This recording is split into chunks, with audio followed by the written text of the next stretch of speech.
A las 10:47 de la mañana, una notificación parpadeó en el teléfono de mi hijo. Una compra de una villa por $3,2 millones a mi nombre. Antes del mediodía, mi propio teléfono vibraba como un enjambre de abejas enfadadas.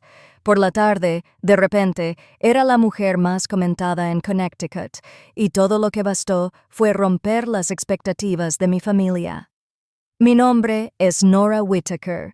Tengo 64 años, soy viuda y durante la mayor parte de mi vida he sido contadora para pequeños negocios locales. Los números siempre tenían sentido para mí, las personas menos. Después de que falleció mi esposo, se suponía que debía volverse frágil, predecible y dependiente. Al menos así me trataba mi familia. Pero lo que nunca esperaron fue que tomaría el control de mi propia vida de la forma más dramática que pudieran imaginar.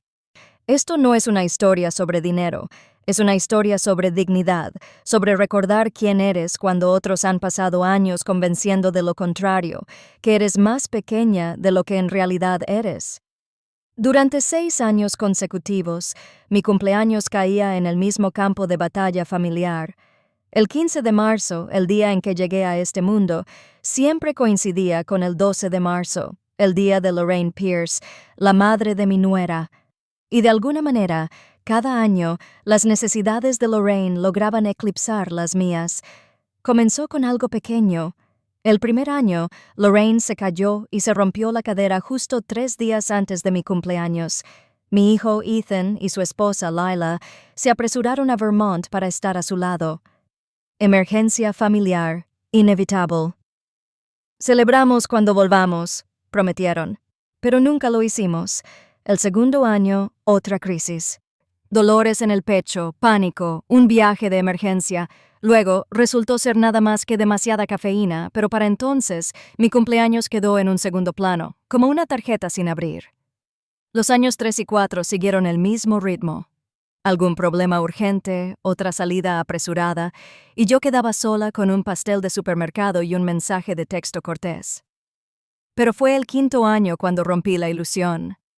Los sorprendí en un bistró, al día siguiente de mi cumpleaños, riendo con Lorraine sobre champán, la misma Lorraine que se suponía estaba en cama por vértigo. Fue entonces cuando me di cuenta de que el patrón no era casualidad, era una elección. Ethan había elegido la paz con su esposa y su madre en lugar de estar presente para los suyos, y en ese momento comprendí que si no cambiaba algo, nunca cambiaría nada para mí. Cuando llegó marzo, sexto, decidí hacer algo diferente, sin recordatorios, sin pistas, sin culpar. Simplemente sonreí cuando Ethan y Lila mencionaron su viaje a Vermont por el cumpleaños de Lorraine. Saludé desde la terraza mientras su coche salía del camino de entrada, mi silencio diciendo más que las palabras. En cuanto se fueron, tomé el teléfono y llamé a mi agente inmobiliario, Kelsey Tran. «Encuéntrame la propiedad frente al agua más hermosa en un radio de 50 millas», le dije. «El dinero no es un problema». Ella dudó, pensando que era una broma.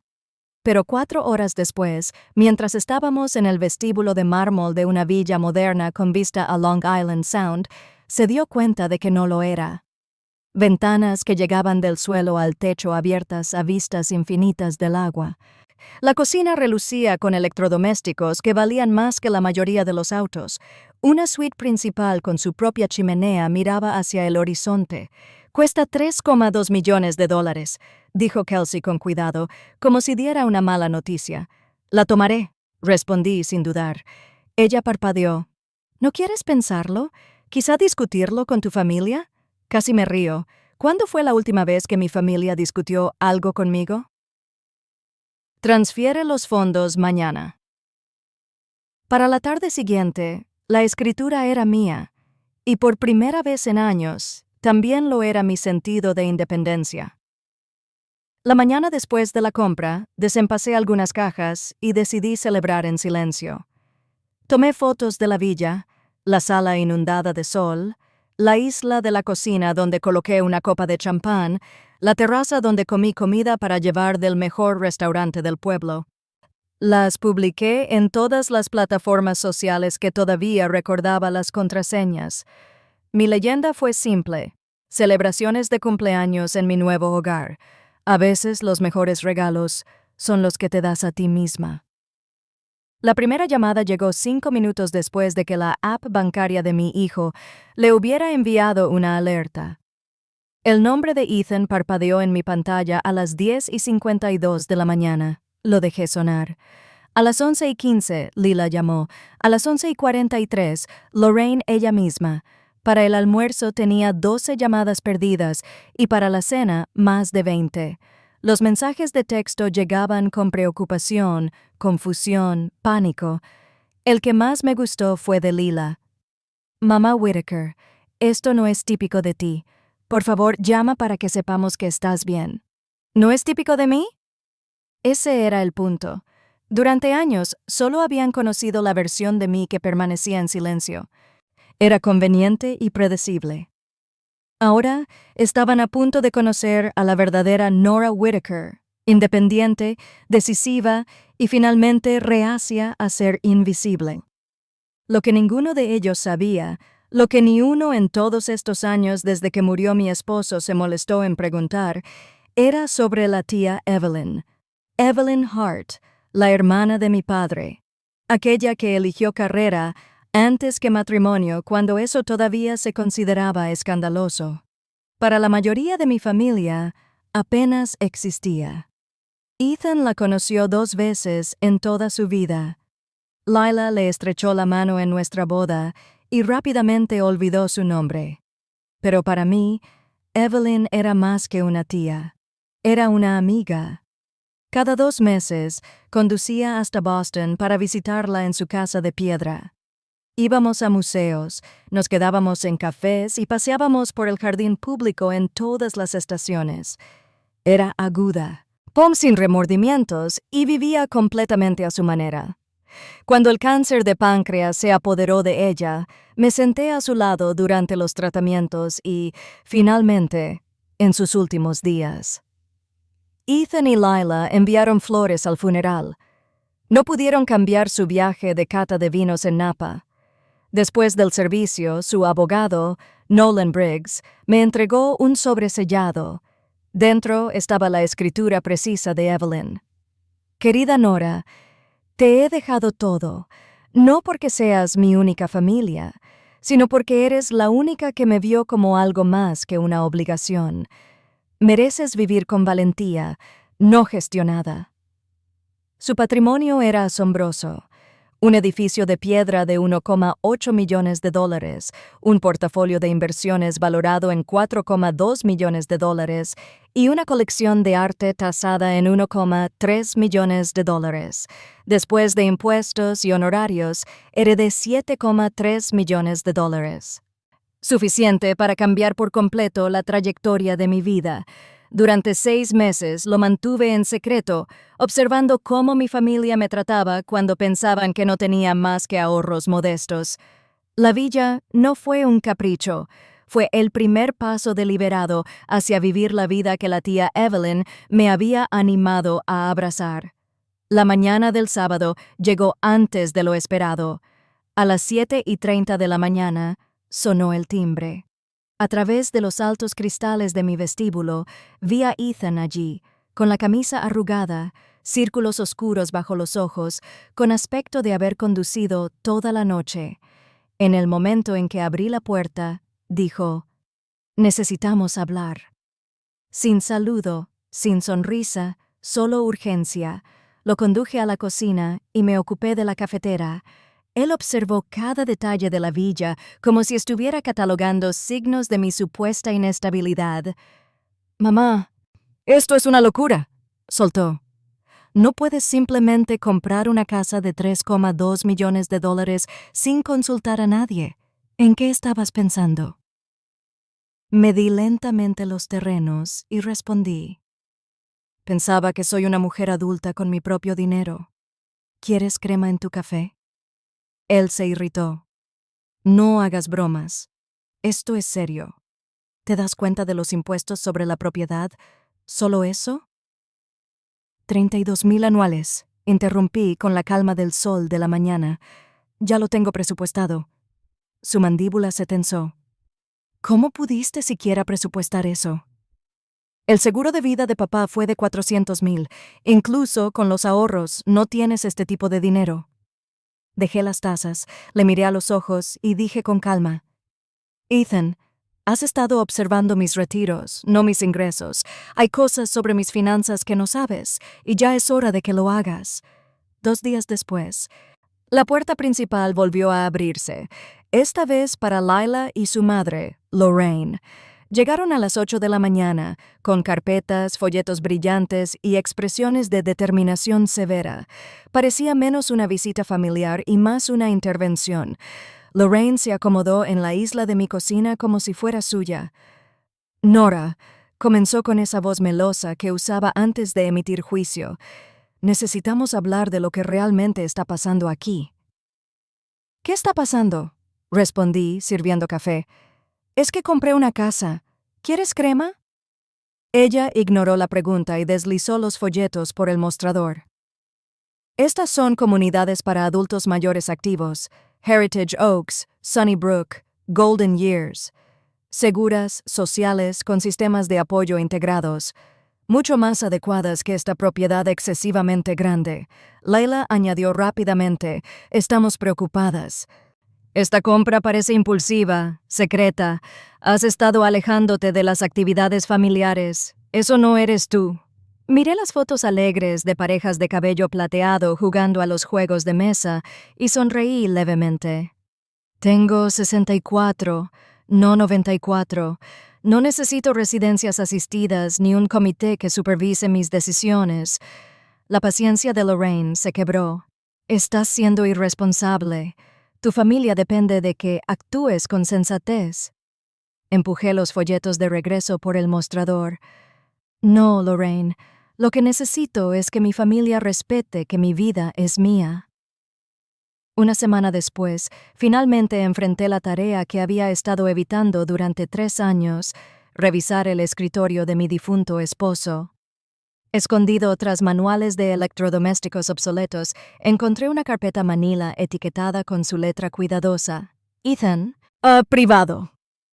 Mi estómago se hundió antes de abrirla. Dentro había estados de cuenta bancarios, solicitudes de préstamos y documentos firmados, excepto que las firmas no eran mías, aunque estaban hechas para parecerlo. Ethan había falsificado mi firma. Había obtenido una segunda hipoteca en su casa con mi nombre como cofirmante. Había abierto tarjetas de crédito a mi nombre. En total, las deudas eran abrumadoras. Casi 50,000 en saldos, meses de facturas sin pagar y avisos de ejecución hipotecaria inminentes. Mientras revisaba las fechas, se formó una realización nauseabunda. Cada crisis financiera coincidía perfectamente con una de las llamadas emergencias de Lorraine. Cada viaje repentino a Vermont, cada cumpleaños pospuesto, se alineaba con los meses en que las finanzas de Ethan estaban colapsando.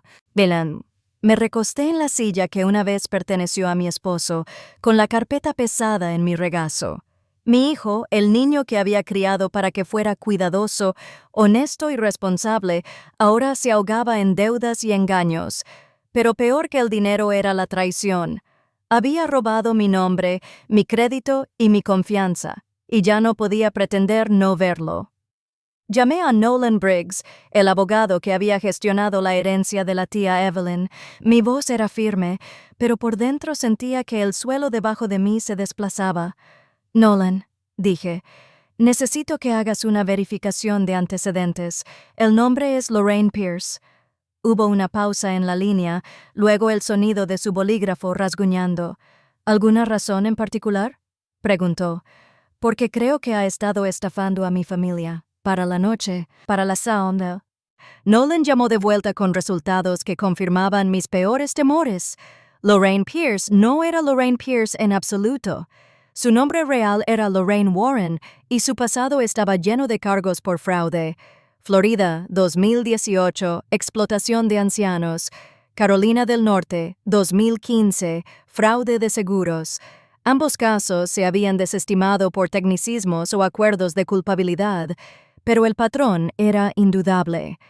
Ella se dirigía a familias con padres mayores, se infiltraba en sus vidas y luego los drenaba financieramente mediante una serie de crisis cuidadosamente orquestadas.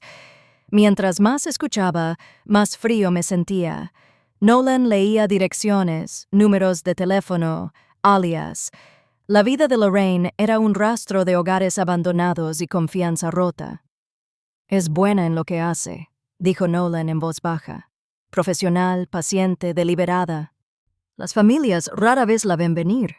Colgué el teléfono y me quedé en silencio mirando el agua oscura más allá de mis ventanas. Lorraine había pasado años convenciendo a Ethan y Lila de que yo era frágil, alguien que necesitaba orientación y supervisión. Todo el tiempo, ella estaba orquestando la verdadera manipulación. Las emergencias, las deudas, el secreto, todo se remontaba a ella. Y ahora, sabía que enfrentaba no solo la decepción familiar, sino a un depredador. Ese fin de semana, acepté la invitación de Ethan y Lila a cenar. En el momento en que entré en su casa, sentí que la tensión se apretaba como un aire pesado antes de una tormenta. Lorraine no estaba allí, pero su sombra sí. Fotografías de ella sonreían desde la repisa y sus opiniones estaban presentes en cada rincón. Nos sentamos alrededor de la mesa, el pollo asado enfriándose entre nosotros. Esperé hasta la mitad de la comida para preguntar con indiferencia, ¿cómo van los tratamientos de Lorraine? El tenedor de Lila se detuvo a medio camino a su boca. «Está progresando», dijo cuidadosamente. «Los médicos son optimistas». «¿Qué médicos?», pregunté, manteniendo un tono suave. «¿Dónde se están realizando los tratamientos?». Ella miró a Ethan, luego volvió a mirarme. «Es complicado. A veces en Boston, a veces en Burlington. Patricia Lorraine se encarga de los detalles. Ya sabes lo reservada que es». La ambigüedad flotaba allí como humo. Los ojos de Ethan se entrecerraron apenas, su primera chispa de duda atravesando años de confianza ciega. Empujó su plato y quedó en silencio mirando la mesa. Por una vez, mi hijo no se apresuró a defenderse. Estaba escuchando. Y en ese silencio, supe que una semilla había sido plantada. La verdad había comenzado a enraizarse. Una noche tarde, mi sistema de seguridad sonó. La transmisión de la cámara mostraba un coche detenido en la parte baja de mi entrada, sin luces. Era el sedán de Lila. Durante varios minutos estuvo allí, con el teléfono presionado contra la oreja, sus gestos agudos de frustración. Luego salió, moviéndose por el lado de mi casa hacia la terraza. Observé desde la sala oscura mientras ella tiraba de la puerta corredera. Cuando no se movió, volvió a marcar, paseando con pasos rápidos y ansiosos antes de retroceder a su coche y marcharse. A la mañana siguiente, Ethan llamó, con la voz temblorosa. «Mamá, encontré algo». En su habitación, escondido dentro del cajón de la cómoda de Lila, había un montón de documentos, estados de cuenta bancarios, registros de transferencias, incluso fotografías de mis pólizas de seguro y archivos de inversión. Había notas en escritura ordenada, mis hábitos, mis rutinas, mi acceso a las cuentas, todo catalogado como evidencia en un caso. Ethan me entregó la carpeta con manos temblorosas. Su rostro estaba pálido, con los ojos muy abiertos. «¿Por qué guardaría todo esto?», susurró. No tenía respuesta que suavizara la verdad. La evidencia estaba allí, clara como la luz del día. Lila había estado documentándome, no amándome, y Ethan ya no podía negarlo. Al día siguiente, le pedí a Nolan Briggs que investigara más profundamente el pasado de Lila. En pocas horas, me llamó de vuelta. Su tono era tranquilo, pero las palabras cayeron como golpes. «Nora, tu nuera no es quien dice ser. Lila Grant no existe en realidad. Su nombre legal es Lila Warren». Lo explicó pieza por pieza. ¿El título que había presumido? Falsificado. ¿La empresa que afirmaba representar cuando conoció a Ethan? No hay registro de que haya trabajado allí nunca. Incluso su edad era falsa, 38, no 32. Pero el detalle más condenatorio era su historia. En 2015, había vivido en la misma ciudad de Carolina del Norte, donde Lorraine Warren había enfrentado cargos por fraude de seguros. La conexión era innegable. Lila era la hija de Lorraine. Juntas, habían pasado años tejiendo una red diseñada para enredar a mi hijo, desde las emergencias cuidadosamente cronometradas hasta la crisis de salud simulada. Cada movimiento ahora parecía parte de un plan deliberado. Me senté en mi cocina, la verdad asentándose sobre mí como hielo. Mi hijo no solo se había casado con la mujer equivocada, había contraído un engaño de largo plazo, y las personas que habíamos recibido en nuestras vidas como familia eran depredadores. Era poco después del atardecer cuando sonó mi teléfono. El número era desconocido, pero la voz al otro lado no lo era. «Hola, Nora», dijo Lorraine con suavidad, como si fuéramos viejos amigos poniéndose al día. «¿O debería llamarte Margaret, como en los formularios del banco?» El pecho se me apretó. Ella sabía demasiado. No perdió tiempo. «Has causado un buen desastre con tu abogado y la policía. Eso debe parar. Así será. Prepararás un cheque de caja por $3 millones. A cambio, desapareceré en silencio. Y también ciertos documentos sobre las estrategias fiscales creativas de tu difunto esposo». Apreté el teléfono con fuerza. «Estás mintiendo». Una risa baja. «¿De verdad? ¿Alguna vez te preguntaste cómo tu esposo dejó un patrimonio tan cómodo? Empresas fachada, ingresos ocultos, sociedades cuestionables. Tengo la documentación, Nora. Si la entrego al IRS, tu reputación se desploma, y Ethan podría ser involucrado en cargos criminales por firmar esas autorizaciones». Mi estómago se revolvió, pero mi voz se mantuvo firme. «¿Y si me niego?» «Entonces, libero todo. Humillación pública, consecuencias legales, tú eliges». Me paré en la ventana, mirando el agua oscura. La vieja yo se habría rendido, desesperada por mantener limpia la familia. Pero ya no. «No te daré ni un centavo», dije. «Si la verdad me cuesta, que así sea. Lo que no me costará es mi dignidad». La voz de Lorraine se volvió más dura. «Entonces, prepárate para arrepentirte». En cuanto colgué, sentada. Llamé a la detective Dana Morales del equipo de delitos financieros de la Policía Estatal. Le conté todo. Ella escuchó sin interrumpir. Luego dijo: «Armaremos una trampa». El plan era sencillo. La próxima noche, atendería la llamada de seguimiento de Lorraine con el dispositivo de grabación escondido debajo de mi blusa. Cada palabra, cada demanda, capturada como evidencia. Al mismo tiempo, los equipos de vigilancia monitorizarían 3 posibles lugares donde ella pudiera intentar recoger el dinero. El banco ya había detectado sus documentos falsificados, por lo que su acceso estaba bloqueado. Todo lo que necesitábamos era su voz en grabación, demostrando el chantaje. Esa noche, mientras colocaba el pequeño micrófono en mi mesita de noche, me di cuenta de que ya no tenía miedo. No, ya no. Mañana, Lorraine se revelaría no solo a mí, sino a la ley. Lorraine cumplió su palabra. A la mañana siguiente, los reporteros locales recibieron un paquete anónimo lleno de documentos del negocio de mi difunto esposo. La misma documentación llegó al IRS. De repente, el tranquilo legado que mi esposo había dejado quedó bajo una luz dura y implacable. Ethan y yo pasamos las semanas siguientes en oficinas de abogados y salas de conferencia, revisando décadas de registros financieros. La verdad era incómoda. Mi esposo había utilizado empresas fantasma para esconder ingresos. Las multas eran altas, casi $2 millones en impuestos atrasados y sanciones. Pero por primera vez, Ethan y yo enfrentamos la tormenta juntos. Ya no había secretos. Ya no fingíamos que todo estaba bien. Él confesó sus propios errores, yo admití los míos, y juntos aceptamos el costo.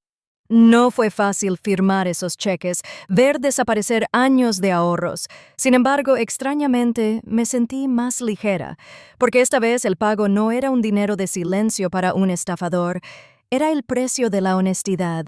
Lorraine pensó que la vergüenza me quebraría.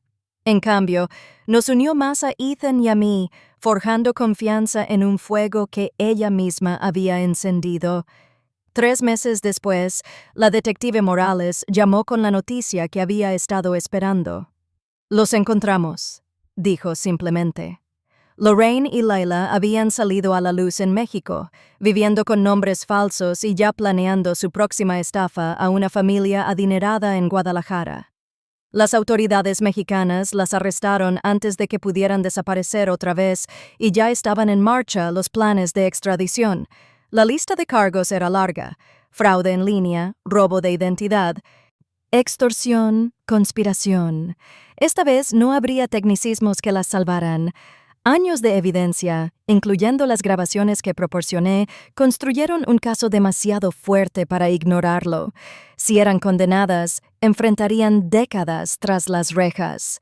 No todo el dinero fue recuperado, pero los investigadores rastrearon casi $400,000 escondidos en cuentas dispersas. No era todo lo que Ethan había perdido, pero fue suficiente para recordarle que la justicia era real. Cuando colgué el teléfono, me senté en mi terraza, escuchando las olas rozar la orilla. La villa que alguna vez parecía una rebelión extravagante, ahora era prueba de que podía sobrevivir al engaño, la pérdida y la traición. Lorraine y Lila habían construido sus vidas sobre mentiras. La mía finalmente estaba basada en la verdad. Ha pasado 1 año desde esa llamada. Todavía despierto cada mañana con el sonido de las olas contra las rocas debajo de mi villa, y me recuerda diariamente que esta casa es más que vidrio y piedra. Es una declaración. No soy invisible. Ethan vendió la casa que contenía demasiados recuerdos de engaños y se mudó a una casa más pequeña, a solo 10 minutos de distancia. Visita a menudo, a veces con compras, otras solo para tomar café en mi terraza.